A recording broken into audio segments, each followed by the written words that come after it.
ഇത് വേറൊന്നുമല്ല, ഇതൊരു ചെറിയൊരു അമ്പലം ബ്ലോഗാണ്. അവർക്ക് അമ്പലമല്ലേ, ഇവർക്ക് എന്ത് പറയാനാ, ഡെയിലി എല്ലാവരും പോകില്ലേ. ഒരു ഇതാണ് കാരണം എന്ന് വെച്ചാൽ ഒരു വർഷം ഞാൻ അമ്പലത്തിലെ പൂജകളെല്ലാം തിരുമേനിയുടെ കൂടെ ഇന്ന് പഠിച്ചിട്ട് അവിടെ വർക്ക് ചെയ്തതാണ്. ഒരുപാട് ലേറ്റ് ആയി പോയി, പിന്നെ സമയമില്ലാ സമയത്ത് കുളിച്ചൊരുങ്ങി ഓടി അങ്ങ് പോവാണ്.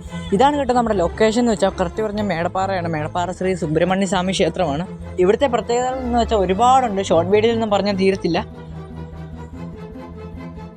ഇതാണ് നമ്മുടെ തിടപ്പള്ളി അമ്മ എന്ന് പറയുമ്പോൾ കേട്ടോ. തൊഴുത് കഴിഞ്ഞ് അമ്പലത്തിൽ നിന്ന് ഇറങ്ങിയിട്ടുണ്ട്. ഇപ്പോൾ അവിടെ കുറച്ച് ദൂരം വന്നൊരു കാടല്ല, പോകുന്നൊരു വഴിയാണ്. കണ്ടില്ലേ സ്റ്റെപ്പ്, ഇന്ന വഴിയിലാണ്, ഇതുപോലത്തെ ഒരു വഴിയിലാണ് ഇന്ന് വീഡിയോ എടുക്കുന്നത്. കാരണം എന്ന് വെച്ചാൽ അവിടെ ഇന്നിപ്പോൾ ചെന്നപ്പോൾ ഞാൻ പറഞ്ഞില്ലേ സൗണ്ടൊന്നും കേൾക്കത്തില്ല, അത് അമ്പലത്തിൽ കറണ്ടിൻ്റെ ഒരു ഇതായിരുന്നു, കറണ്ടില്ല. അപ്പോൾ ഇപ്പോഴാണ് റെക്കോർഡ് വെച്ചത്. അപ്പോൾ റെക്കോർഡിൻ്റെ ഇതായിട്ട് നമ്മൾ പറയുന്നൊന്നും കേൾക്കത്തില്ലല്ലോ, അതാ ഇത്രയും ദൂരം വന്ന് വീഡിയോ എടുക്കുന്നത്. അപ്പം നമ്മളെന്തായാലും വീഡിയോ അവസ്ഥ വൈൻഡപ്പ് ചെയ്യണം. അല്ലെങ്കിൽ വിഷമമൊക്കെ ഉണ്ട്, അമ്പലത്തിൽ പോവുക, പള്ളി പോവുക, അതൊക്കെ പറയാനുള്ളൂ. അപ്പോൾ ലൈക്ക് അടിക്കുക, സബ്സ്ക്രൈബ്.